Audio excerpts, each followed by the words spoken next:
the algorithm.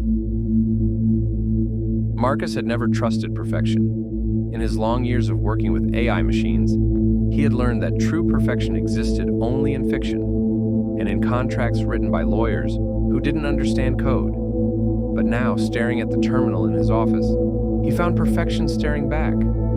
Lines of software code streamed across the screen, flawless, efficient, elegant. No human had written them. The vendor claimed their new AI-assisted system could generate production-grade code autonomously. They called it progress. Marcus called it a question. Who owns the mind that creates without thought? He leaned closer to the screen. Somewhere inside that code was a name, not of a person, but of a model, a self-improving, self-learning LLM, trained by a company whose terms of service no one had really read.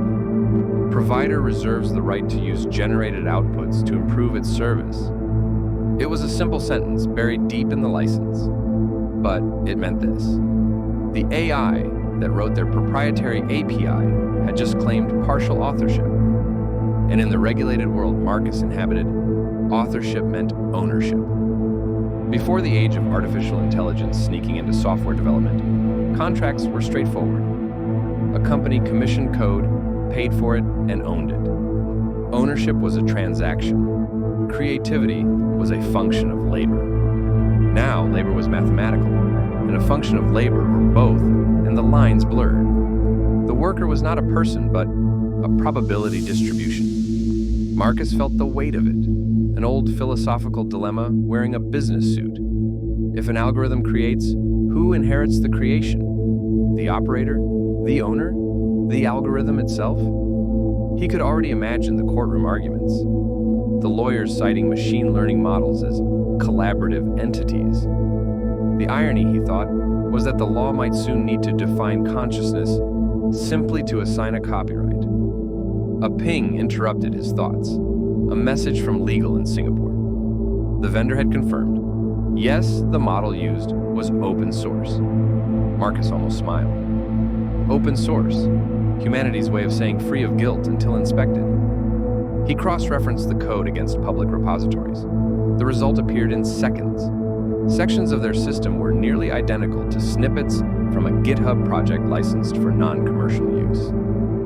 Later that week, the inevitable happened. A routine update broke a major service. The patch had been generated by the AI. When Marcus requested the original prompt and model version to reproduce the fix, the vendor hesitated. The model's been retrained, they said. We can't recreate the exact conditions. He stared at the message for a long time. A human could retrace their steps, recall decisions, defend their process. A machine, by contrast, simply forgot. Without reproducibility, the fix was a ghost, and the system, a black box. At 2 a.m., Marcus walked through the dim corridors of the data center. The servers hummed like a choir of unseen intellects. He thought of the young developer who had once copied production SQL into a public AI tool, seeking a faster way to debug. That data, confidential, irreplaceable, now lived somewhere beyond reach. No deletion key could call it back. Shadow AI, they called it. Marcus called it carelessness with infinite memory. By dawn, he drafted new policies, simple, direct, almost elegant in their logic. Rule 1. Vendors must indemnify the enterprise for any AI-generated output that infringes intellectual property. Rule 2. Vendors must attest that every AI tool used is licensed for commercial application and free of third-party claims. Rule 3. All AI-assisted work must include immutable logs, model version, prompts, parameters, for reproducibility. He read the 3 lines aloud. They sounded less like policy and more like law. And perhaps, he thought, that's what governance really was. The first law of enterprise robotics.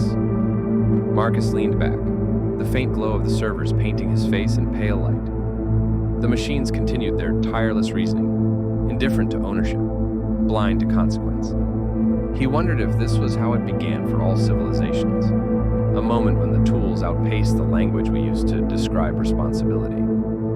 He smiled faintly and closed his laptop.